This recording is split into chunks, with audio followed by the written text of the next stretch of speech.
Hello everyone, and welcome to United Talks, our webinar series on business and technology.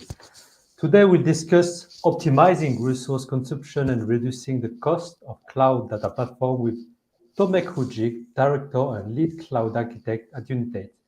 My name is Billy Yen. I will be your host today. For those of you who are new to the series, we are United, a Swiss data analytics and AI company driving the adoption of data science in the industry and committing to share our best practices. The session's for you, so please ask your question in the comment section of the platform you're using, LinkedIn, YouTube, or Twitter. Our guest is Tomek. Maybe Tomek, you can start with introducing yourself and present the agenda. Welcome, Tomek. Welcome everyone. Thanks, Billy. My name is Tomek. I'm a cloud architect and area director here at Unitate. I'm actually very excited to be talking about this topic today, which is optimizing resource consumption and reduction of the cost of cloud data platforms. So we're going to go through a couple of topics here. I'm also going to show you a case study and hopefully share all along the way a couple of tips and experiences of a number of projects that we've been doing in this area in Unitate. Sounds exciting. Ready? Let's start.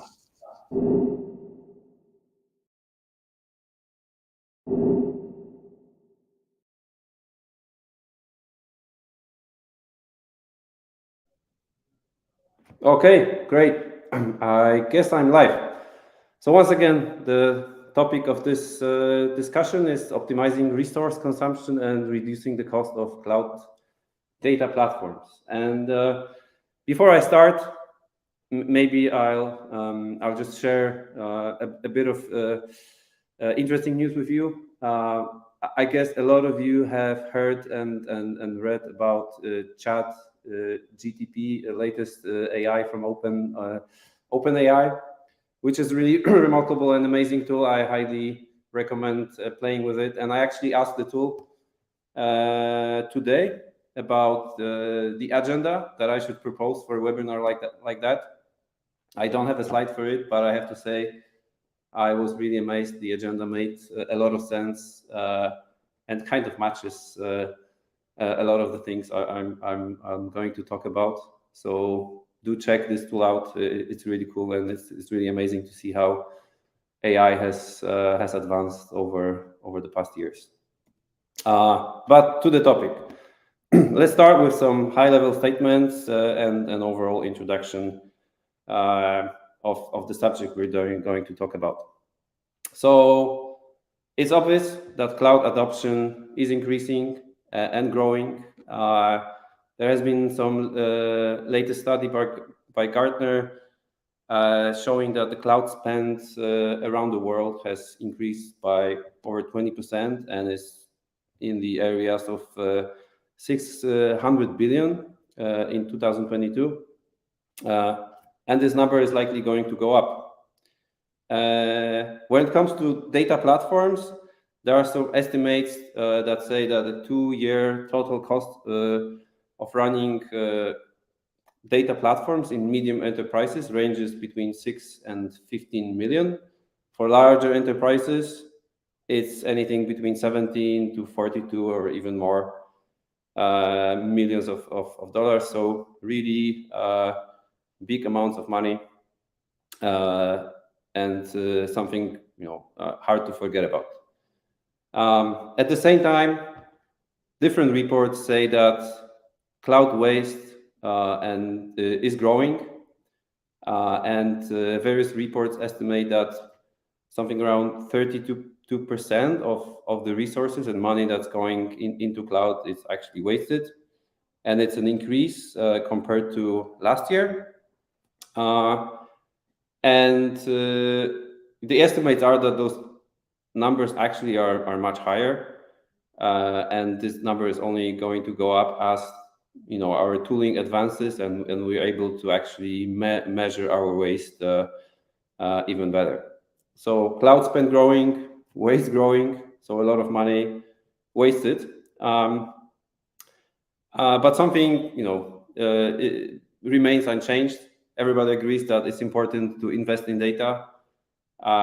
It's still data is still the source of innovation and advancement in a lot of industries, including traditional industries. So companies are going to keep doing that, but they're going to be much more cautious about how they invest their money going forward. Also because of the current market conditions and some turbulences and uncertainties that are around us. So it's super important and crucial to keep the costs under control and also to show positive ROI of data platforms. All that without limiting innovation. So it's a tricky subject. Let's look at some of the main reasons or areas where cloud overspend appears, and this is a result of a survey done by HashiCorp. For those that don't know this company, they are creators of Terraform, and you can see some categories here ranging from idle, underused resources. That's a no-brainer. Think your SageMaker instance running idly with a big GPU reserved and no one utilizing it. Over provisioned resources, your super large Spark cluster reserved for processing a few megabytes of data. Lack of necessary skills, things like manual containerization, and only 6% of the companies say that they don't have, they don't see any avoidable cloud spend. So in the long run, sponsors of the platforms will be nervous if those data platforms don't show positive ROI and real business impact, and all they see are long and large cloud bills that they have to pay for. And if they keep seeing that, that may mean that there will be a lot of disturbance within the data platforms, and in some circumstances, even shutting down some initiatives. So again, very important topic and something to consider when you're running your data platforms.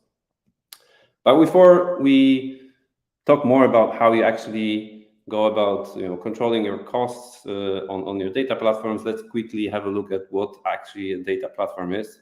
And it's not very easy to answer this because this is a wide topic and different companies use their data platforms for various things. But one of the ways to think about data platforms would be that they are the tools that enable data-driven use cases by providing access to usable data and right tools to build analytical use cases on top of them. So this is one of the very simplistic views of a data platform with your data sources, your ingestion pipelines, your data lake, your data warehouse, lake house, whatever term you want to use, your model data with data domains, and various tools that allow you to do all sorts of analysis, like reporting, BI, data science, machine learning, and at the end of that, actual use cases that bring value to the platform. And no platform will be complete without this layer, which is governance. And it's all about security, user access, compliance, and cost control, which is the topic of our discussion. So governance, really important thing when it comes to data platforms. But the reality is often that the data platforms that we work with on day-to-day basis, as they grow, they get more complex, so they don't look as nice as the picture as I've been showing before. Often in big enterprises, data platforms evolved into those complex architectures with maybe like in this example, a dual technology data platform with one leg being a Palantir Foundry estate with some pipelines, some data lakes, reporting and use cases running there. Other side on AWS with SageMaker, Glue pipelines, the AWS specific technology, and those things, those platforms work hand in hand and complement each other. But on top of that, maybe you have a Snowflake database and some data in there, and you have Tableau and Power BI connected to it. So it can really get complex. And that means that governance on such a complex platform is even more complex. And when it comes to cost, reasoning about like where the cost is actually coming from, especially if the use case spans the different technologies, it's not easy. And sometimes you require some specialized tools and good techniques in order to be able to really understand the cost dynamics on your platform. So how do you keep your data platform costs under control? And let's start with the high-level picture. We believe that controlling and reducing the cost of cloud data platform is a continuous process with four main interconnected areas. There is planning, there is monitoring and analysis of the cost data, there is actually optimization, and there is governance and culture and people. And we also think that the whole process is not only about technology, it's also very much about actually people and the culture in the organization. So that circle that you have just seen may for some of you be quite similar to the circle of a movement called FinOps, which has been on the rise in the last couple of months. And this is actually a movement and an operational framework and actually a culture shift that brings technology, finance, and businesses together to drive financial accountability and actually accelerate the business. So the areas in FinOps, in a classical FinOps lifecycle, are very close to the approach that we are proposing, and those two approaches kind of complement each other, and they are quite similar. So I also encourage the audience here to to also read about FinOps. It's definitely worth knowing about. So let's start with planning. Planning is all about designing your data platform with cost in mind. It's about building an ecosystem such that the cost model of various parts of the platform is easily understandable, so that users that onboard use cases and do all sorts of analytics on your platform, they can actually quite easily reason about the costs that they may generate or are generating as they're going through their analysis. But it's also about keeping your business goals in mind. So the cost planning and the cost cannot be the only driver for your platform. If it's only about reducing cost, then you might as well just not build a data platform, and then you won't have any spend. But it's also about improving your business and supporting your business goals. So you cannot just look at the costs without having business goals in mind, because some use cases may be bringing a lot of value to your business, but they can also be expensive, but it's reasonable and justified. So you need to have those two dynamics in mind. And it's also about making your consumers responsible and accountable for the spend. And something that we advise as a company, something that you can keep a track of in your data platform, is your annual cloud spend versus your actual spend versus your forecasts. And you can measure that as a KPI that will allow you on the annual granularity, but also on the monthly granularity, see how your actual cloud spend cost differs from your forecast. And then if those numbers are close, you're good. If they're not close, then you need to kind of adjust how you operate.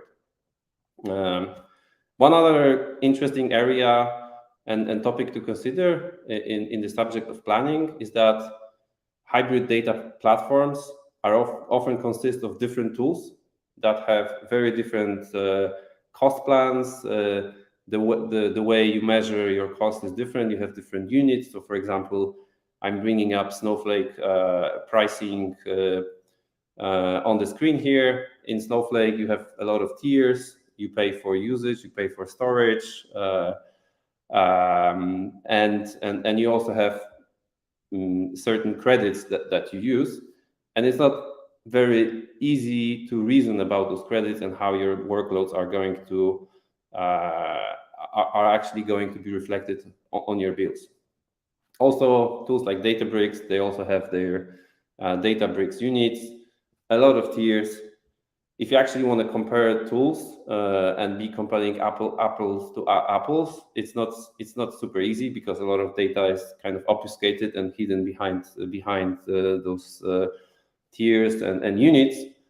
And what we as Unit 8 found in practice is that sometimes you just need to run certain experiments on different tools in order to be able to see what the real cost of running certain workload is on various tools. So this is an important thing to keep in mind. And as you enter, as you onboard some of those tools, there are also tools available on the market, like Cloud Zero Harness, that you can plug into your system, and they will allow you to collect metrics from various cloud providers and tools like Snowflake and provide some sort of reporting layer. But you can also, if your organization is large enough and is justified, you can build those tools on your own and really have very, very detailed and fine-tuned insights into what's happening on your platform in terms of costs. And I'll be talking about one use case like this in a few minutes. Okay, now we're moving into monitoring and analysis. And this is all about collecting data and understanding what's happening on your platform. And I'll talk about three main areas here. First is the usage and cost tracking. So it's all about knowing how big your cloud bill is going to be. So you need to enable the cost and resource tracking. You want to be as granular as possible about this. So you can consider, using tagging, different hierarchies, so that you can attribute your cost, and always make a KPI out of your cost and measure this on different granularity levels. Then there is cost allocation.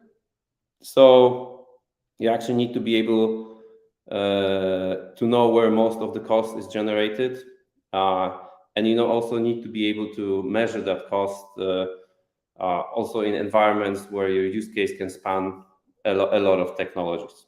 And then it's reporting and alerting.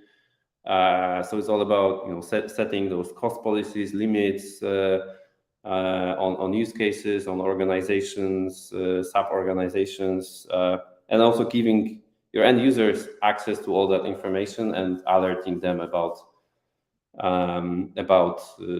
how costs are evolving on your platform. And again, something that we advise and we think it's a good idea is another KPI where you can track percentage of cloud spend that you can allocate to responsible business owners.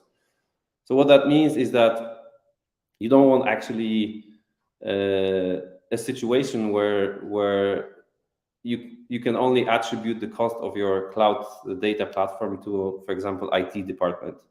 You want to be able to say that this particular use case that is spanning different technologies has generated this cost, and that contributes X to the overall cost of the platform. And then if this number is is close to 100%, that means that your cost is like nicely distributed to actual business owners and use cases, and it's no longer just the IT department. It's also the business owners and business divisions that know how much they're paying for the cloud, but they also would know how much they're benefiting because of the use cases that are running on the platform. So something that you want to keep as high as possible. Another thing in the monitoring and analysis area is that complex hybrid platforms are also like very, very rich sources of data, especially those more complex platforms will provide a lot of data and a lot of details that you can use to your advantage to find actionable insights and actually reason about how the costs of your data platforms are evolving. So to give you a couple of examples, Snowflake, for example, has various usage and accounting interfaces, but also offers very nice series of tables with metadata that you can query directly to, for example, list like most expensive queries that have been run in the last month on the platform. And then you can do some analysis on that data if your platform is big enough and your Snowflake bills are large, and find some interesting patterns and maybe drive some cost reduction based on that data. Likewise, Databricks, they have an API.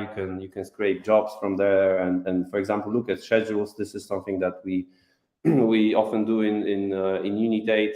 You can just by scraping schedules of your jobs, you can find schedules that run some pipelines every minute, where in fact the business only needs to see the data refreshed every day or every week.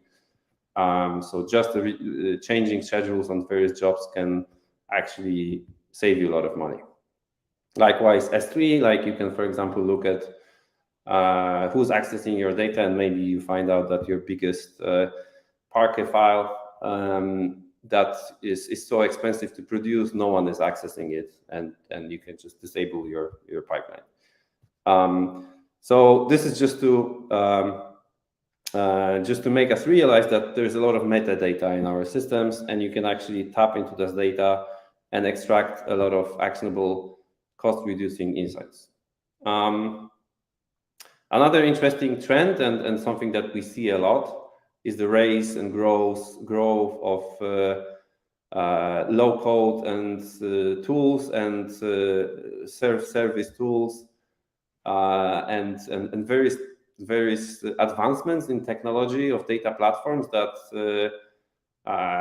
make those tools really easy and appealing for users to use. So this is great, right? You have a lot of users on your data platform, and those low code or no code tools allow non-technical users to build dashboards. You can run your BigQuery queries going through like terabytes of data, and you will have responses in a matter of seconds because this tool is just so great and so scalable. You have AutoML that lets you train models without writing any code. So all of that is great. It really democratizes a lot of data analysis, but it also introduces a lot of cost. So someone that doesn't know how to write data pipelines, they have some generator that helps them do this. They can end up writing very unoptimized pipeline, which uses a lot of resources. Or like users running Snowflake queries, they won't realize that terabytes is actually a lot of data, and maybe it's actually quite expensive to run queries like this. So you need to be aware of this as someone who runs the platform and maintain the balance. And you also need to educate your users and help them understand that they're benefiting from all the goodies of the technology, but it's not it doesn't come for free.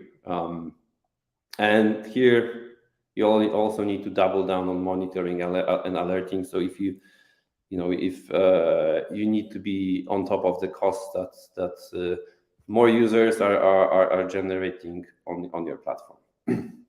Okay, so now let's quickly look at how you can actually optimize some of your workloads. So we said that robust monitoring and analysis allows you, to find insights that can help you optimize your data platform.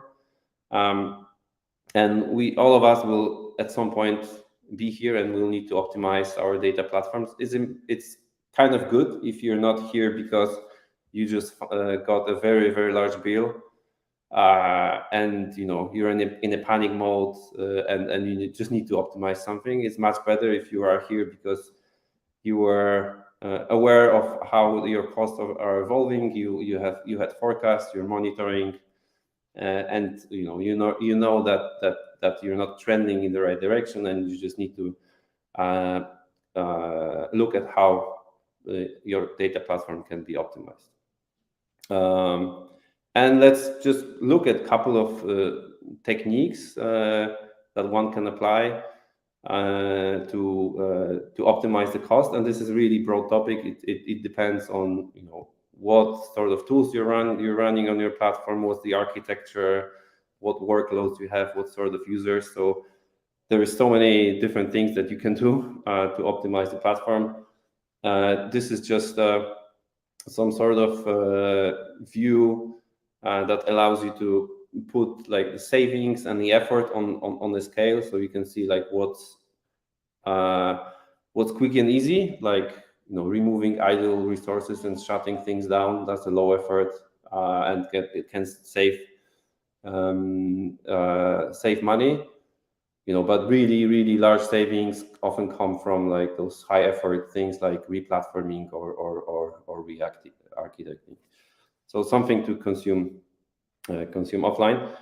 And what I want to share with you is one case study of something that we've been doing in Unit 8, and that's in the area of performance and cost optimization of a cloud-based data platform.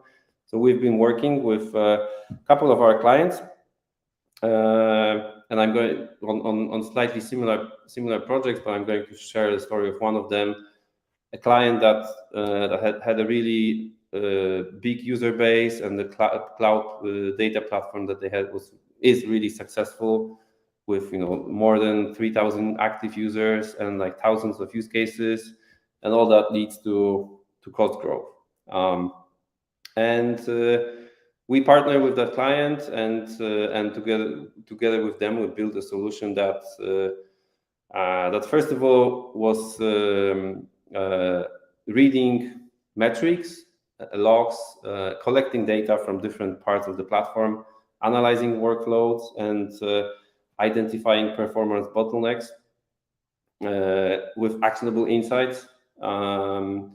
And then on top of that, we're providing optimization manuals and educating users to write better Spark jobs, because Spark was the processing engine in this case, up to like conducting full code reviews.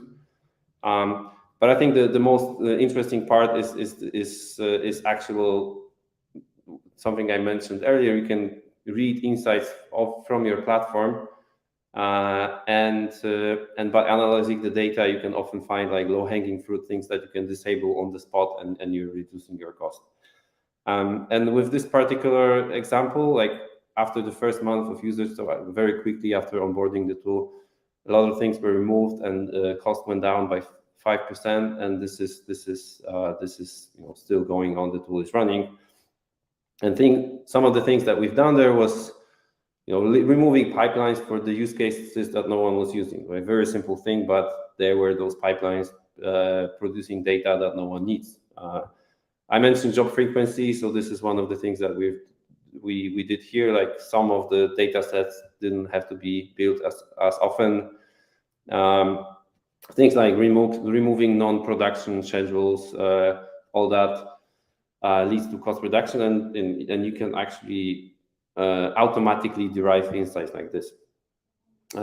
So a quick glance on the architecture of this solution. I won't go into details, but the idea was, again, like you collect data about your bill, jobs, schedules. You add some specific client-specific domain data, like statuses of use cases, list of users, and you combine that in one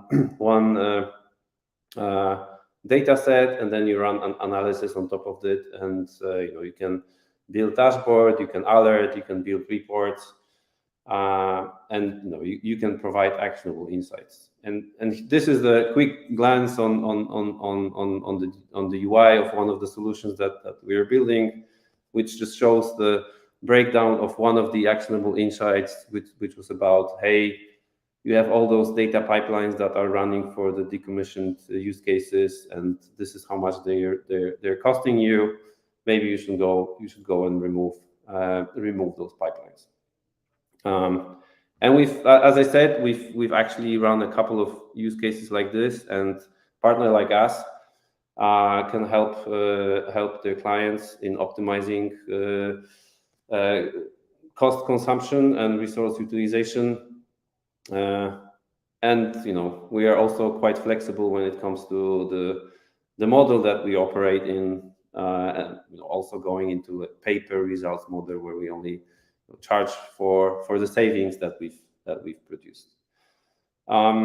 Okay, and the last area I want to talk about is governance. So this is all the culture and people, but also technology things that you can do to help manage the cost. And this is all about making your consumers responsible, but giving them the right tools that they can use to measure and monitor their costs, incentivizing the right behaviors with policies and various incentives to drive the costs down, having a governance board, and overall encouraging collaboration and, for example, exchange of best practices about how to best design your SAP data pipeline with resource consumption in mind, and, for example, how to do incremental load of certain things from SAP as one example. And something that is quite interesting, there is also a lot of tools that you can give your teams and your users to help them be more cost aware. Like, for example, there is this infra cost extension to Terraform that you can run as part of your CI/CD pipeline, and it will actually tell you how it will give you an estimate of the cost of the infra that you're designing. But also things like BigQuery, when you run a query, they will try to estimate how much data you're going to process. So you can teach users about looking at this. A fun fact is that something that we've seen is that some really heavy big users of BigQuery with a lot of with big bills on BigQuery, and the tool is great, by the way.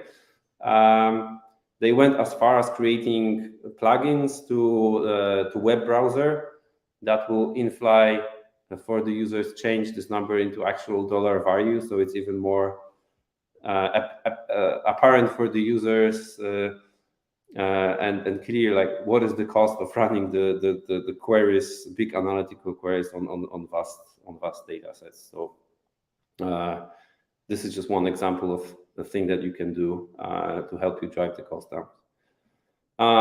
Okay, and then that was the governance, and now a very quick summary, and I will go to a QA session. So we've said that cloud optimization spend is about, first of all, planning, monitoring and analysis, actual optimization, and very much also about governance, culture, and education of your users.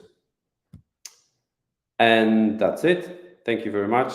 I hope it wasn't too long. I tried to cover a couple of areas during this talk, And Billy, if you're there, Yes. we can go to questions. Thank you, Tomek. So you can ask a question and we'll answer to them right now after, 2-second break.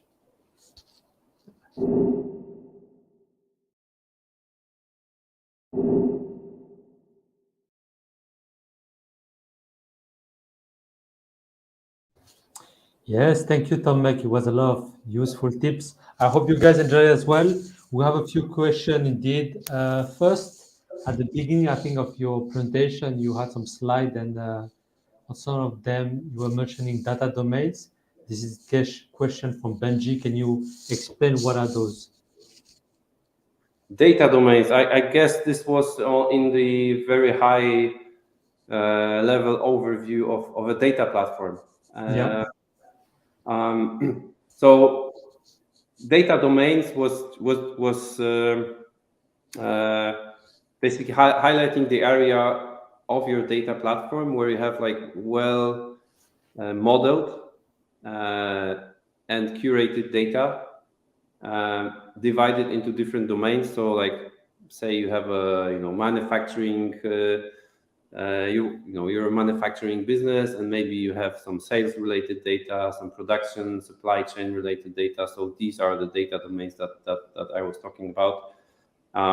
And some of the great data platforms that we've worked with really have this well-defined data domain layer with a well-modeled data that not only technical but also business users can take advantage of quite easily. So that's what I meant with this.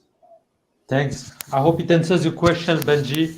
We have another question from Camille. You mentioned building custom tools to extract actionable cost, reducing insight. Would you recommend buying a tool or building one in-house? I think that depends on the size of your operation. I mentioned one use case where we were building this together with the client, and it was a custom solution. So in their case, first of all, very big operation with like hundreds or thousands of users, and quite specific stack where you couldn't just take a product off the shelf that would provide you all those actionable insights. So there, because of the size, because of the value of potential savings and actual technology stack, it made sense to build a tool in-house. But in smaller deployments, more homogeneous with maybe on just GCP stack with 2 or 3 basic tools, probably using what GCP has to offer, or like some of the off-the-shelf tools would make sense. So I would say if your stack is very complex and you have a large deployment, then it makes sense to build something like that on your own. I hope it answers the question. I think, it depends on your situation. And we have another question from Grzegorz. What do you think about deploying multi-cloud strategy as a way to reduce cost? That's an interesting question. I would say, first of all, like maintaining a multi-cloud strategy can be expensive on its own, and not necessarily because of the cost of workloads, but also because of the cost of designing your data platform in a way that you can move things around between various providers. That itself introduces a lot of cost, and I don't think it's always warranted. Having said that, I've seen or we've seen examples where, for example, moving data from BigQuery to AWS meant big savings just because the way the data is stored in BigQuery versus AWS was more favorable in that particular context, and that drove the cost down quite significantly. So my answer would be I would be cautious about this and really be careful if you think about multi-cloud as a way to reduce cost. But in certain cases it can be warranted, but you need to be careful and you need to be able to measure your cost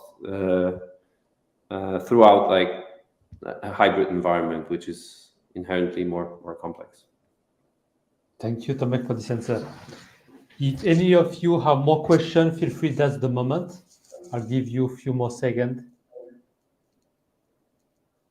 But if also you're shy or you don't know what to ask right now, you can also write to us or comment and we'll get back to you as soon as possible. Anyway, that was a really good session. I hope you enjoy as well. We have all the past episodes on our YouTube channel, but also on our website, visit unite.com. We have our resource library, article, past webinars, white papers. So feel free to visit that. We have another question actually from Benji, and that might be the last one. Which drive more cost, OLTP or OLAP? So you mean I guess the question is like, is the online transaction processing more costly than like data analysis? On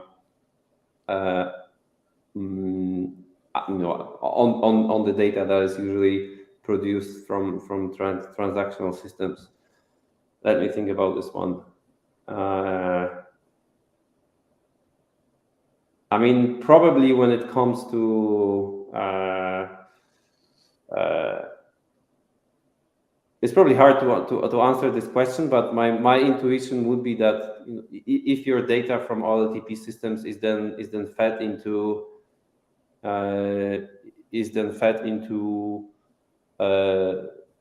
data analytics platforms and then analyzed over and over again, just the cost of data analysis is probably going to be bigger on the OLAP side. But in terms of like overall cost, not just on data analysis side, but cost of just like running solutions, it's really hard for me to say, right? It would probably depend on exact system and the way you query and analyze the data. So not very precise answer, but yeah, I guess it depends. I hope that give you some hint of answer, Benji. That's all for us today. I think it's time to wrap the session. As I mentioned, you can see all resources on our YouTube channel, but also on our website, unite.com. You can follow us on LinkedIn, Twitter, YouTube to be updated about next session, but also where we're sharing our case studies and tips on data and AI. Any last word on your side, Tomek? It was a pleasure. This is a topic dear to my heart, so I always enjoy talking about it. And yeah, I encourage you if you have some questions later on, feel free to reach me or Unite in general. Well said. We're happy to help. Well said. So with that, we wish you a great evening. This is the last webinar of the year. It was Unite Talk number 25. See you soon. Bye-bye, everyone. See you soon. Thank you very much.